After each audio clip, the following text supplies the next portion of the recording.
Ya, Assalamualaikum warahmatullahi wabarakatuh. Waalaikumsalam Waalaikumsalam warahmatullahi warahmatullahi wabarakatuh. wabarakatuh. Ya, selamat pagi anak-anak. Selamat Pagi, pagi. Bu. Oke. Ya, sebelum dimulai, alangkah baiknya kita berdoa dulu. Boleh dipimpin oleh Ketua kelas Nur Hasanah ya, Ketua kelasnya. Iya. Baik, sebelum kita memulai pembelajaran hari ini, alangkah baiknya kita berdoa terlebih dahulu. Berdoa dimulai. Berdoa selesai. Amin. Oke. Nah, hari ini kita akan melanjutkan dari pelajaran kemarin, yaitu media promosi. Nah, next slide. Tolong, tadi siapa aku minta tolong share screen. Meli, tolong di next slide. Nah, oke. Materi kali ini ada KD di 3.17, yaitu menentukan media promosi. Nah, kita harapkan hari ini teman-teman bisa menentukan media promosi, lalu selanjutnya KD 4.17, yaitu membuat media promosi berdasarkan segmentasi pasar. Nah, jadi tujuan pembelajaran hari ini peserta didik atau teman-teman dapat memahami strategi pemasaran produk, barang, atau jasa dengan baik. Seperti itu. Nah, oke. Next slide.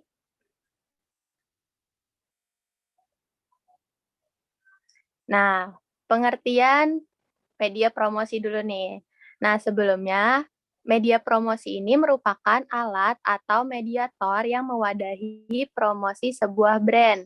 Biasanya produk yang sedang dipromosikan akan diletakkan pada beberapa media promosi untuk menyebarkan informasi dan menarik pelanggan.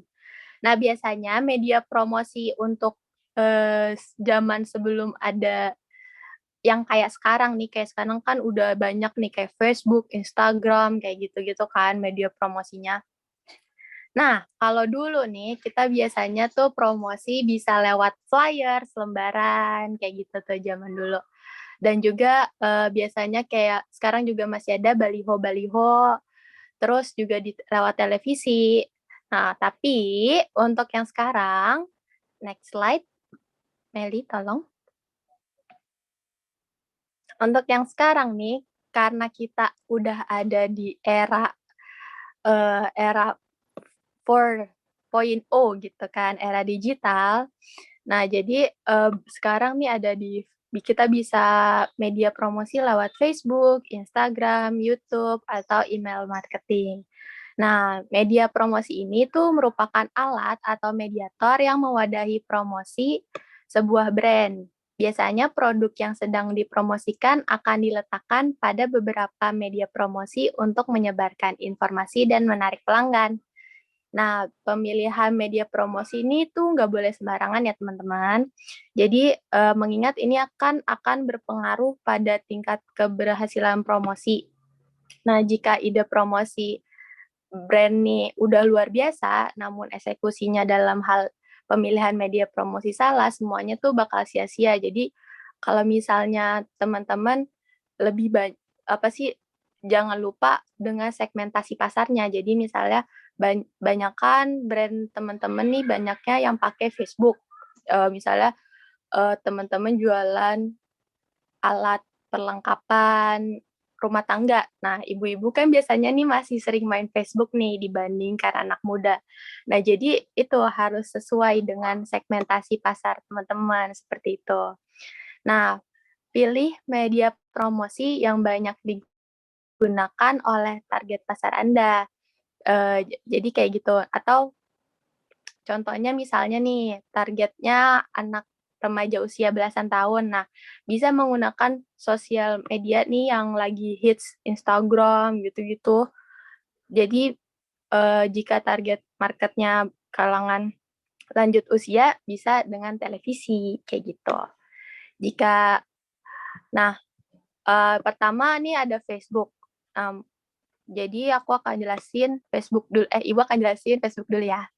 Nah, Facebook ini kan kayak seperti yang tadi Ibu bilang masih banyak digunakan oleh penggunanya untuk berkomunikasi dengan rekan maupun keluarga. Nah, keberadaan Facebook bahkan dimanfaatkan untuk media promosi online yang cukup efektif untuk memasarkan produk.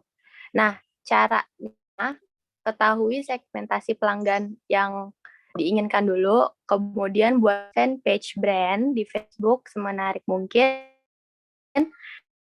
Jadi ketika memiliki laman yang menarik di Facebook, pengguna akan memberikan likes. Dari likes ini juga bisa jadi dari likes jadi orang-orang kan tertarik nih.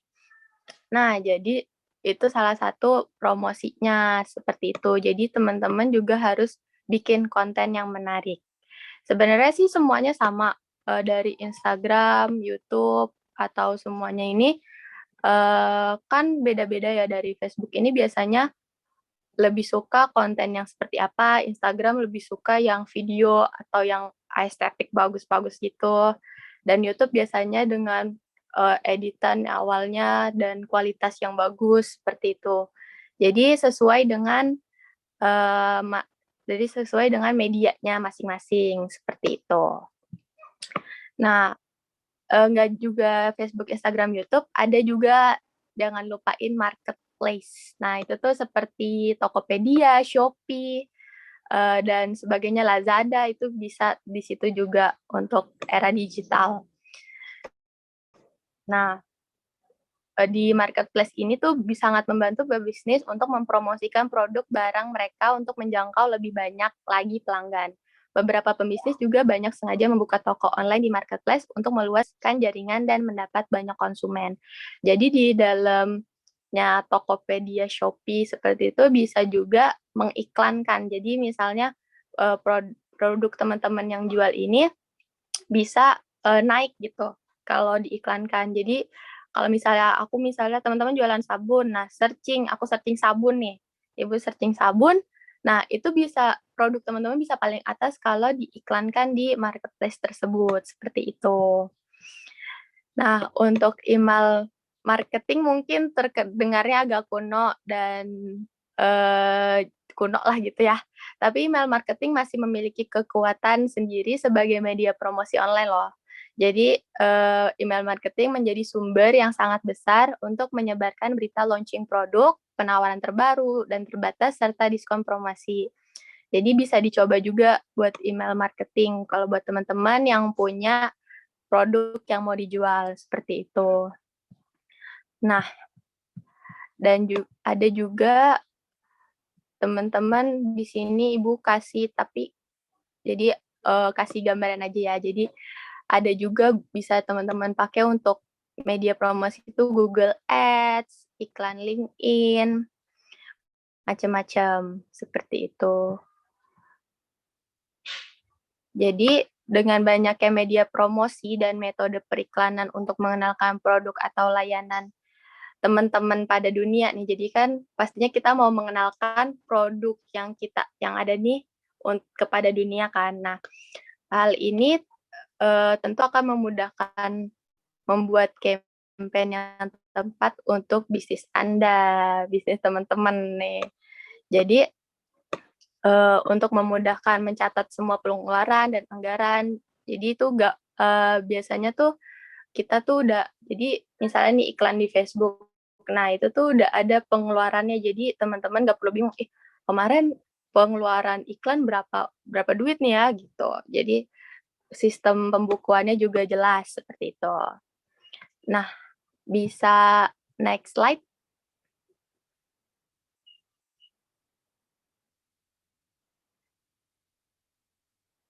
Oke. Nah, seperti janji Ibu kemarin, di minggu kemarin, Ibu akan menjelaskan lebih dalam tentang Facebook Ads. Ini Facebook Advertisement. Jadi, layanan Facebook berupa iklan berbayar. Jadi, Indonesia ini kan memiliki sekitar 79 juta pengguna aktif media sosial, termasuk diantaranya adalah Facebook. Nah, fiturnya yang lengkap serta tampilan yang user-friendly membuat platform buatan Mark Zuckerberg ini makin diminati pengguna dari berbagai kalangan. Nah, salah satu fitur andalan Facebook yang sedang sangat booming di kalangan bisnis ini tuh Facebook Ads, teman-teman. Nah, jadi layanan berupa iklan berbayar ini ditunjukkan secara khusus untuk para pelaku usaha, komunitas, brand, public figure, atau serta siapapun yang ingin mempromosikan produk atau jasanya lewat Facebook.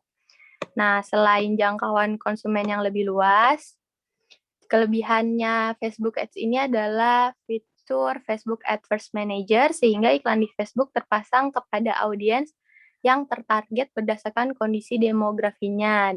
Kondisi demografi ini tuh seperti jenis kelamin, usia, lokasi, pekerjaan, pendidikan, minat, koneksi, kebiasaan, dan lain sebagainya. Jadi misalnya teman-teman nih misalnya jualan tas nih. Duh, Ibu rada kurang enak badan.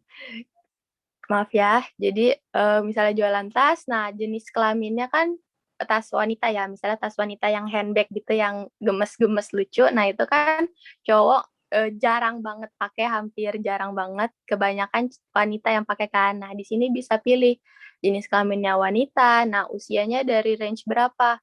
Kira-kira nih yang beli dari range 18 sampai 35 tahun misalnya. Jadi bisa dipilih usianya, lokasinya mau disebarin di mana. Misal teman-teman di Jakarta, nah itu tuh ada jarak kilometernya gitu. Jadi dari lokasi teman-teman mau menjangkau berapa kilometer dari lokasi teman-teman, seperti itu. Jadi fitur tersebut juga memungkinkan teman-teman untuk mengevaluasi kinerja iklan. Misalnya melihat berapa kali iklan ditampilkan, berapa yang ngeklik nih, yang tertarik, sampai data rinci mengenai cost per klik atau like. Jadi ada biaya, jadi misalnya dari iklan itu ada yang ngeklik, nah itu biasanya kena biayanya di situ, biaya iklannya. Seperti itu.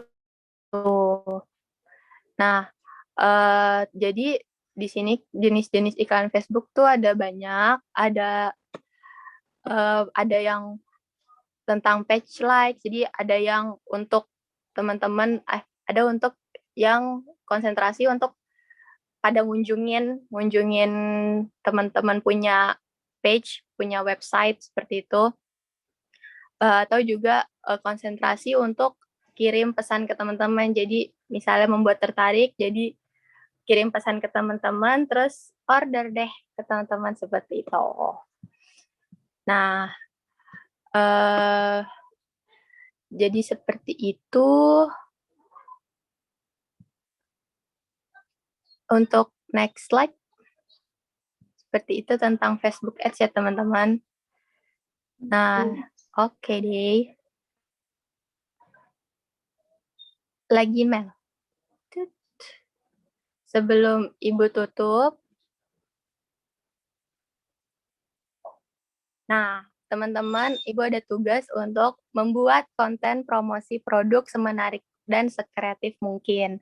Nah, jadi membuat konten promosi produk ini, jadi misalnya teman-teman punya produk atau jasa boleh. Jadi teman-teman tuh bisa bikin konten semenarik mungkin gitu, yang kira-kira yang pokoknya sekreatif dan semenarik mungkin. Jadi itu bisa dikumpulin tanggal 29 Juni 2021 jam 23.09. Nah, kesimpulannya yaitu kalau misalnya teman-teman mempunyai produk, nah teman-teman nih bisa mempromosikan dengan berbagai macam pilihan. Di era digital ini banyak banget pilihan yang sesuai, jadi disesuaikan dengan segmentasi pasar teman-teman. Jadi segmentasi pasar produk yang teman-teman jual, seperti itu. Jadi ada yang ingin ditanyakan atau sudah jelas semua tentang tugas? Sudah cukup jelas, Bu. Jelas ya, oke. Terima kasih. Untuk minggu depan mungkin Ibu akan jadi Ibu mungkin akan koreksi juga, dan kita lihat siapa yang paling kreatif dan menarik konten promosinya ya. Oke. Itu aja, terima kasih. Wassalamualaikum warahmatullahi wabarakatuh. Waalaikumsalam warahmatullahi wabarakatuh. Makasih, Bu.